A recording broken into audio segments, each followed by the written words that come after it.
Bismillahirrahmanirrahim. Assalamualaikum warahmatullahi wabarakatuh. Apa khabar anak-anak pelajar semua? Semoga semuanya sihat walafiat dan sentiasa bermotivasi untuk menuntut ilmu. Kita doakan semoga pandemik COVID-19 akan segera pulih dan kita akan menjalani kehidupan seperti biasa, insya-Allah. Pada hari ini, pelajar-pelajar akan bersama saya, Ustazah Junaidah binti Osman, dalam program Kelantan E-Class. Tajuk yang akan kita belajar hari ini ialah Sirah dan Tamadun Islam, pelajaran 20 yang bertajuk Terbitnya Fajar Dakwah.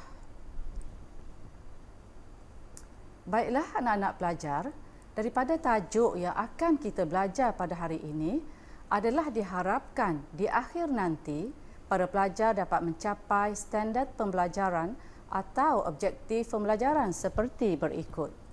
Pertama, dapat menyatakan dakwah secara sulit.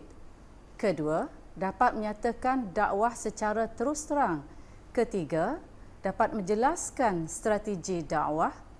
Keempat, dapat menjelaskan hikmah strategi dakwah. Kelima, dapat menyatakan faktor penentangan kaum musyrikin. Keenam, dapat menyatakan bentuk-bentuk penentangan. Ketujuh, dapat menyatakan keadaan masyarakat Arab setelah menerima dakwah Rasulullah sallallahu alaihi wasallam. Kelapan, dapat menyatakan faktor kejayaan dakwah Rasulullah sallallahu alaihi wasallam. Dan yang kesembilan, dapat menyatakan iktibar daripada dakwah Rasulullah sallallahu alaihi wasallam di Makkah.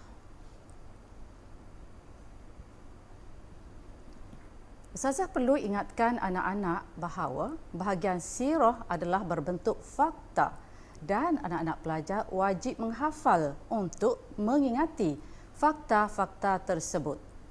Juga Ustazah berharap supaya para pelajar dapat memberi fokus dan mendengar dengan baik apa yang Ustazah akan sampaikan supaya para pelajar dapat memahami rentetan peristiwa yang berlaku. Baiklah.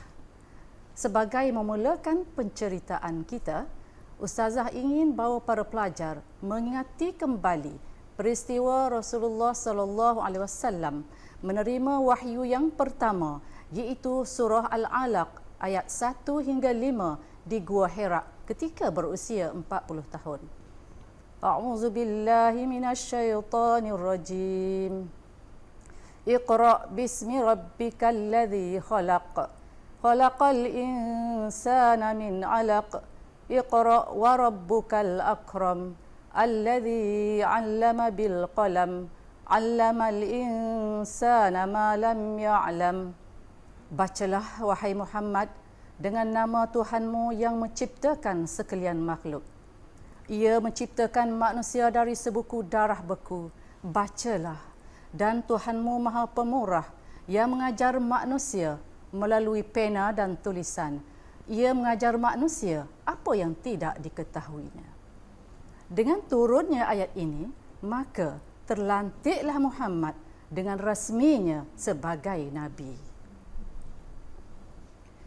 Wahyu terhenti selama 40 hari selepas wahyu pertama. Ini agar memberi peluang kepada Nabi untuk berehat. Dan yang kedua, supaya timbul keinginan yang mendalam di hati Nabi sallallahu alaihi wasallam untuk menerima wahyu seterusnya. Anak-anak pelajar yang dikasihi, bilakah bermulanya misi dakwah, yakni dakwah secara sulit? Ya, apabila turun wahyu Allah surah Al-Muddathir ayat 1 hingga 5. A'udzu billahi minasyaitonir rajim. Ya ayyuhal muddaththir qum fa'anzir wa rabbaka fakabbir wa thiyabaka fatahhir warrujza fahjur. Wahai orang yang berselimut, bangunlah serta berilah peringatan dan amaran kepada umat manusia dan Tuhanmu, maka ucaplah dan ingatlah kebesarannya, dan bersihkanlah pakaianmu, dan tinggalkanlah perbuatan yang keji. Kenapa agaknya dalam ayat tadi disebut wahai orang yang berselimut? Ceritanya begini. Pada suatu hari, Nabi Muhammad sallallahu alaihi wasallam telah mengalami suatu peristiwa. Beliau mendengar suatu suara dari atas yang berbunyi, "Ya Muhammad, anta Rasulullah haqqan." Ya Muhammad, engkau itu utusan Allah yang benar. Lantas Nabi sallallahu alaihi wasallam mengangkat kepalanya melihat ke atas. Seketika itu juga beliau melihat seorang yang rupanya pernah beliau lihat di Gua Hira dulu, sedang duduk di atas kerusi di antara langit dan bumi. Nabi rasa sangat takut. Lantas beliau tergesa-gesa pulang ke rumahnya. Sesampainya di rumah, beliau minta diselimuti. Dathiruni, dathiruni, selimutilah aku, selimutilah aku. Lalu Khadijah menyelimuti beliau kemas-kemas. Ketika itu juga Nabi sallallahu alaihi wasallam menerima wahyu surah Al-Muddathir ayat 1 hingga 7 yang Ustazah baca tadi, ayat 1 hingga 5. Okey, boleh faham ke para pelajar? Alhamdulillah. Dengan turunnya ayat tadi, maka terlantiklah Nabi Muhammad sebagai Rasul dan bermulalah tugas dakwah secara sulit terlebih dahulu. Baginda menyeru individu daripada keluarga terdekat dan sahabat yang rapat. Antara yang awal memeluk Islam ialah Sayyidatina Khadijah, isteri baginda, Ali bin Abi Talib, sepupu baginda yang berusia 10 tahun, Zaid bin Harisah, pembantu baginda, 20 tahun, Abu Bakar, sahabat baik baginda, 37 tahun. Abu Bakar berjaya berdakwah kepada sahabat-sahabat yang akhirnya menjadi tonggak dakwah Islam, iaitu Uthman bin Affan, 34 tahun, Zubair bin Awam, 16 tahun, Sa'ad bin Abi Waqqas, 19 tahun, Abdurrahman bin Auf, 30 tahun, Talhah bin Ubaidillah, 36 tahun, dan Ubaidah Al-Jarrah, 26 tahun. Dan antara yang awal masuk Islam juga ialah Al-Arkam bin Abi Al-Arkam yang berusia baru 16 tahun. Kita lihat kebanyakan mereka masuk Islam di usia yang muda.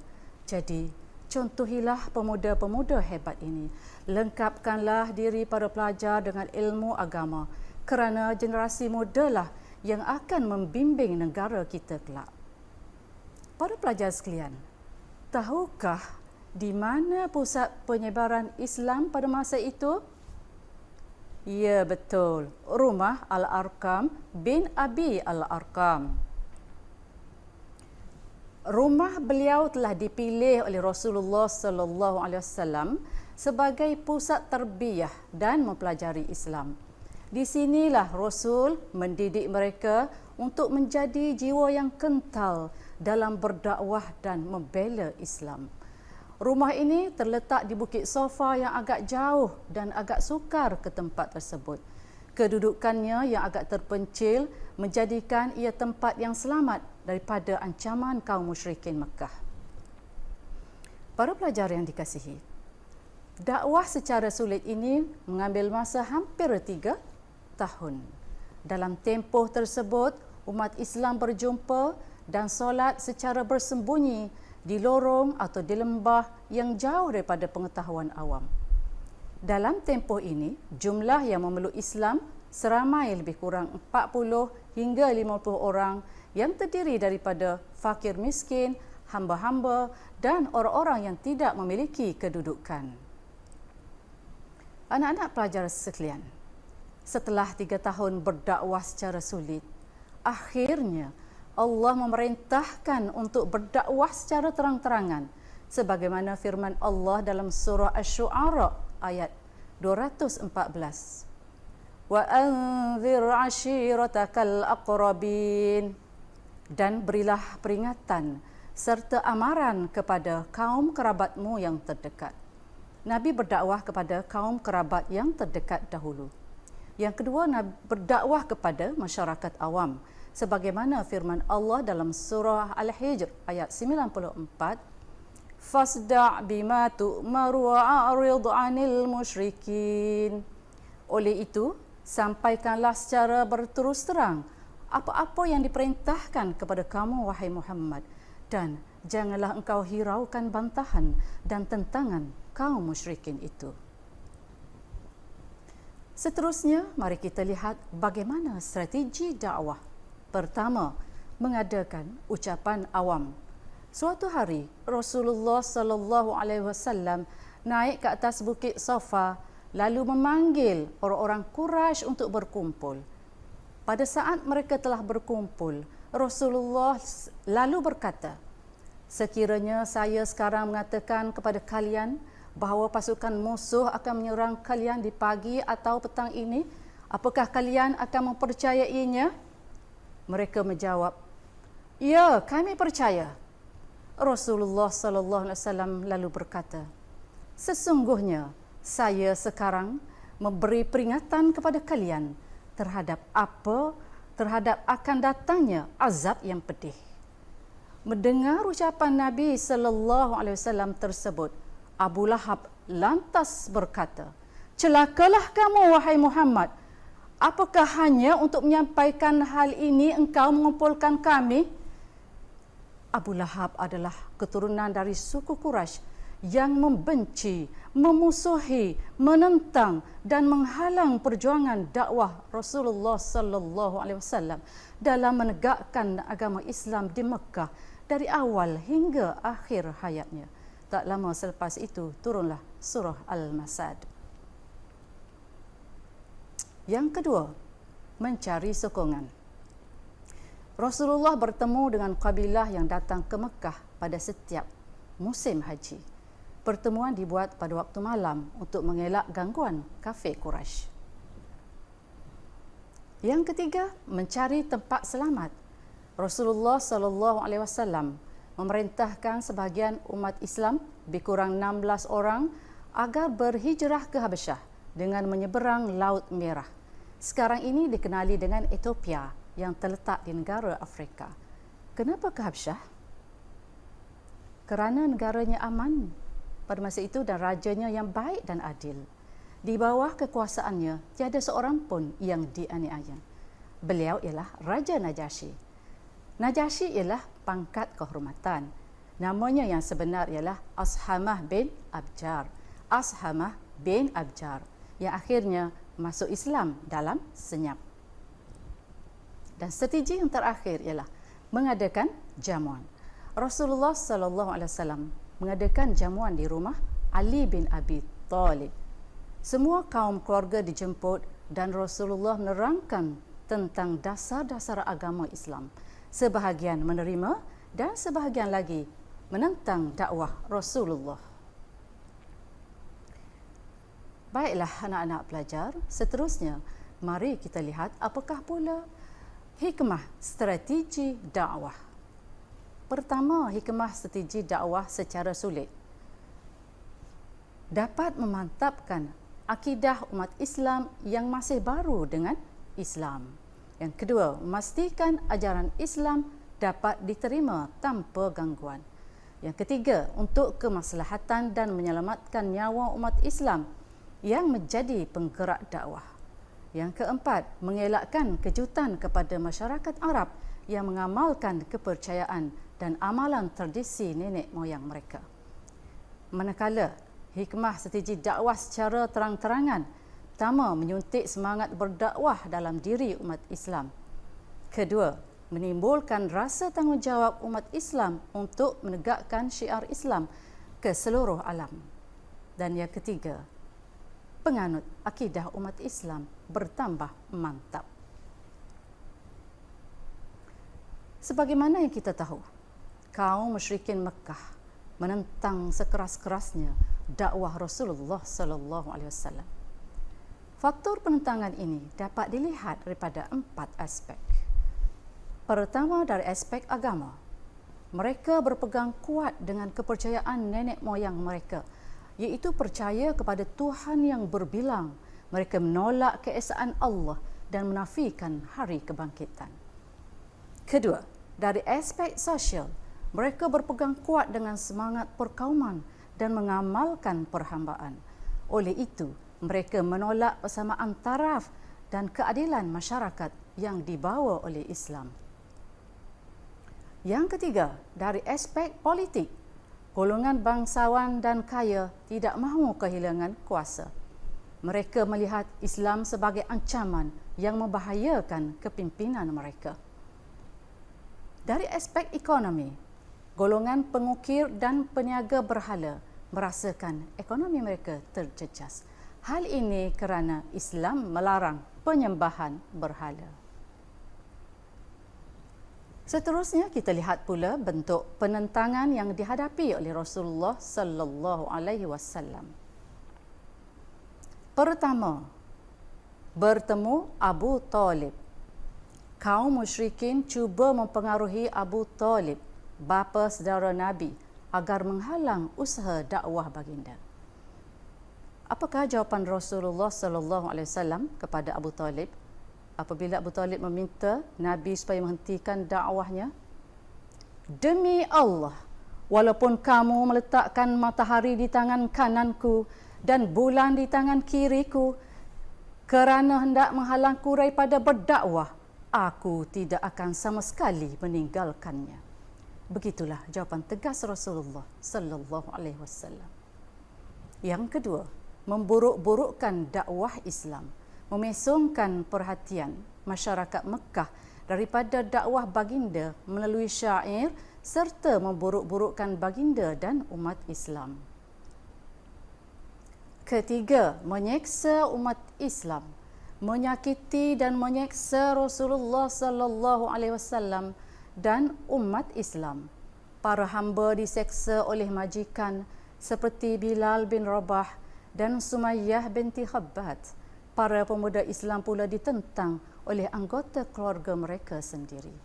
Antara contoh-contoh penyiksaan, Abdullah bin Umar berkata, suatu hari Rasulullah sallallahu alaihi wasallam sedang sujud di dalam solat. Tiba-tiba datang Uqbah bin Abi Mu'ith melemparkan najis di atas punggung Rasulullah sallallahu alaihi wasallam. Baginda tidak mengangkat kepalanya sehinggalah datang Fatimah radhiyallahu anha membersihkannya dan melaknat orang yang melakukannya. Rasulullah sallallahu alaihi wasallam juga sering diejek dengan panggilan orang gila dan sebagainya. Beliau sering dilemparkan dengan kotoran-kotoran setiap kali melalui lorong-lorong di kota Mekah dan baginda selalu pulang ke rumah dalam keadaan kotor di kepala. Setiba di rumah, salah seorang anak perempuan baginda membersihkan najis-najis tersebut sambil menangis. Tetapi Rasulullah sallallahu alaihi wasallam mengatakan kepada anak perempuannya, "Wahai anakku, janganlah kamu menangis, kerana sesungguhnya Allah telah melindungi bapamu." Manakala Bilal telah diseksa oleh Umayyah bin Khalaf dengan siksaan yang amat berat sehingga dijemur di padang pasir yang panas di bawah simbahan cahaya matahari terik dan diletakkan batu besar di dadanya. Namun, tidak sedikit pun menggoyahkan iman yang dimiliki oleh Bilal bin Rabah. Begitu juga Sumayyah diseksa hingga mati. Beliaulah wanita pertama mati syahid. Beliau dan keluarga diseksa oleh Abu Jahal. Para pelajar nak tahu tak siapakah Abu Jahal? Nama sebenar beliau ialah Amru bin Hisham bin Mughirah, bangsa Quraisy, yang digelar Abu Hakam, yang bermaksud bapa kebijaksanaan. Kerana beliau seorang yang bijak, cerdik, pintar, putar belik pun pandai. Tetapi kenapa digelar Abu Jahal? Kerana beliau telah membunuh perempuan yang beriman tadi, iaitu Sumayyah, dengan merejam kemaluannya hingga mati. Bila Nabi tahu berita ini, Nabi tak boleh terima. Lalu Nabi kata, inilah bapa kejahilan dan seorang yang sangat bodoh. Itulah Abu Jahal. Yang keempat, tawaran. memberi tawaran pangkat, harta dan wanita kepada Rasulullah sallallahu alaihi wasallam dengan syarat baginda menghentikan dakwah. Yang kelima, kompromi. Meminta Rasulullah sallallahu alaihi wasallam agar bertolak ansur mengamalkan ajaran Islam dan ajaran mereka secara bersilih ganti. Hal ini dirakamkan dalam surah Al-Kafirun ayat 1 hingga 6. A'udzu billahi minasy syaithanir rajim. Qul ya ayyuhal kafirun la a'budu ma ta'budun wa la antum 'abiduna ma a'bud wa la ana 'abidum ma 'abadtum wa la antum 'abiduna ma a'bud lakum dinukum waliyadin. Katakanlah, wahai orang kafir, aku tidak akan menyembah apa yang kamu sembah, dan kamu bukan penyembah Tuhan yang aku sembah, dan aku tidak pernah menjadi penyembah apa yang kamu sembah, dan kamu tidak pernah pula menjadi penyembah Tuhan yang aku sembah. Untukmulah agamamu dan untukkulah agamaku. Yang keenam, pemulauan.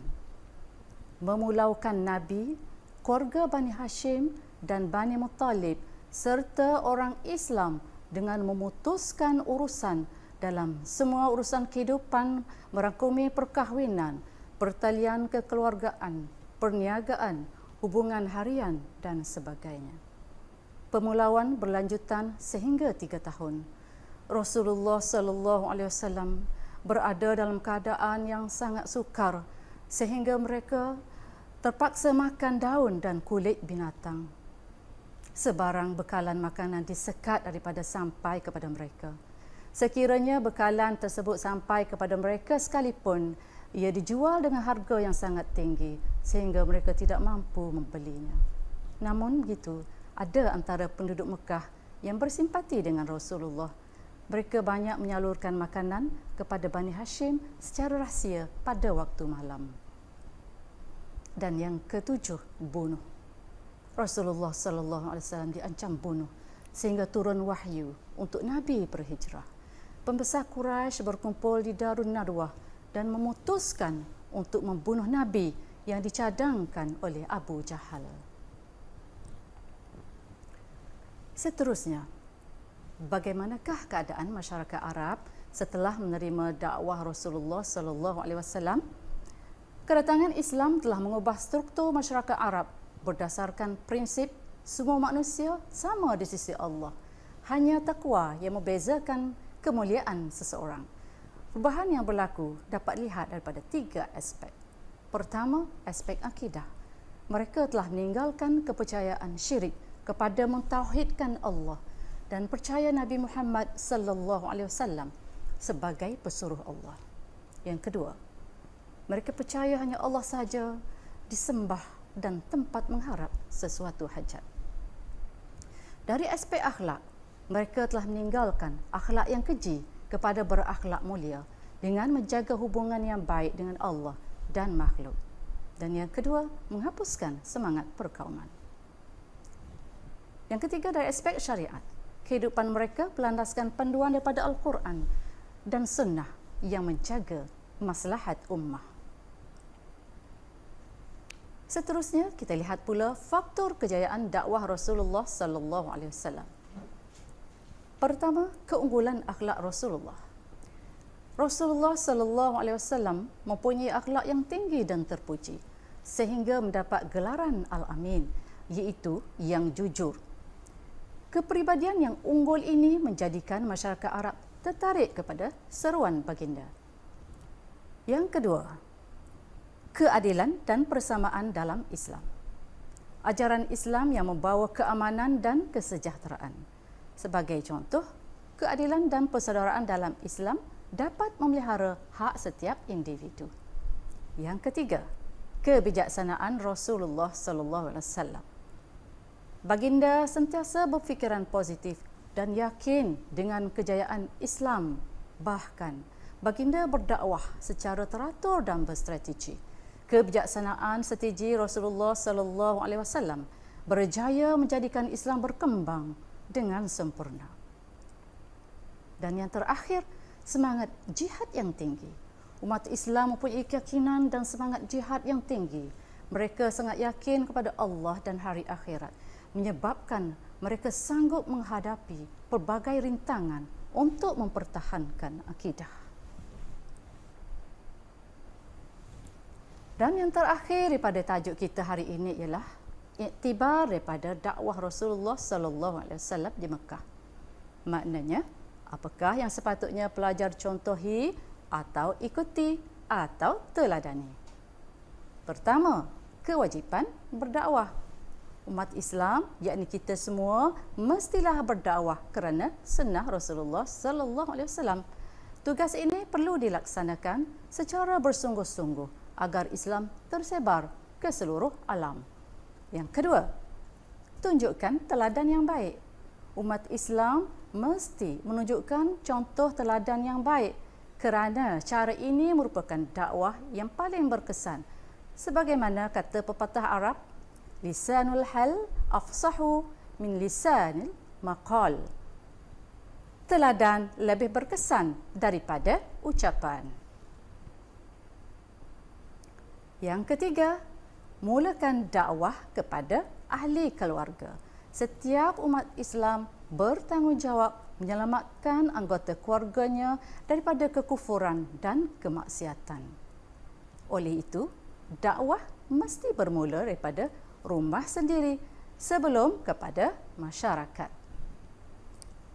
Yang keempat, rancang strategi dalam berdakwah. Berdakwah perlu dilakukan secara terancang dan berstrategi dan bukannya mengharapkan perkara luar biasa berlaku supaya mendapat hasil yang lebih baik. Para pelajar sekalian, sebagai pengukuhan tajuk yang kita belajar hari ini, para pelajar diminta menyiapkan soalan penilaian dalam buku teks pada muka surat 156.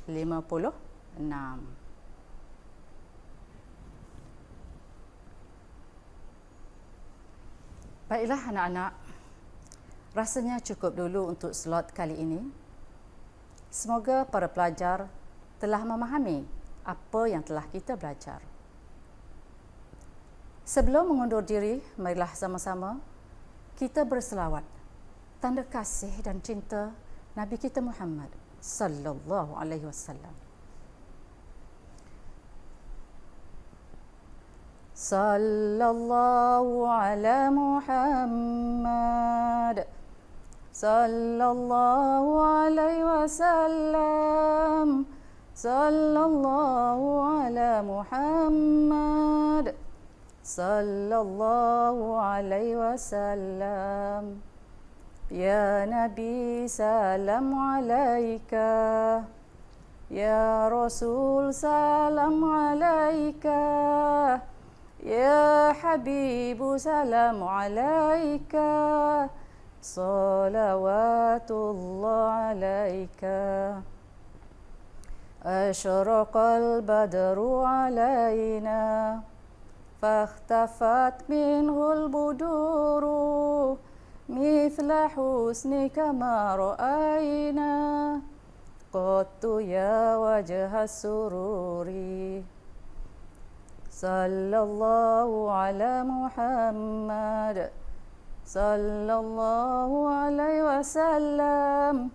صلى الله على محمد sallallahu alaihi wasallam. Sentiasalah berselawat kepada Nabi. Semoga kita tergolong di kalangan hamba Allah yang akan mendapat syafaat pada hari kiamat nanti, dan sentiasa mengenang betapa bersusah payahnya baginda Rasul sallallahu alaihi wasallam menjulang agama Allah Subhanahu wa taala untuk kita warisi pada hari ini.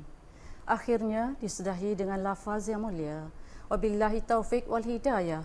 Wassalamualaikum warahmatullahi wabarakatuh.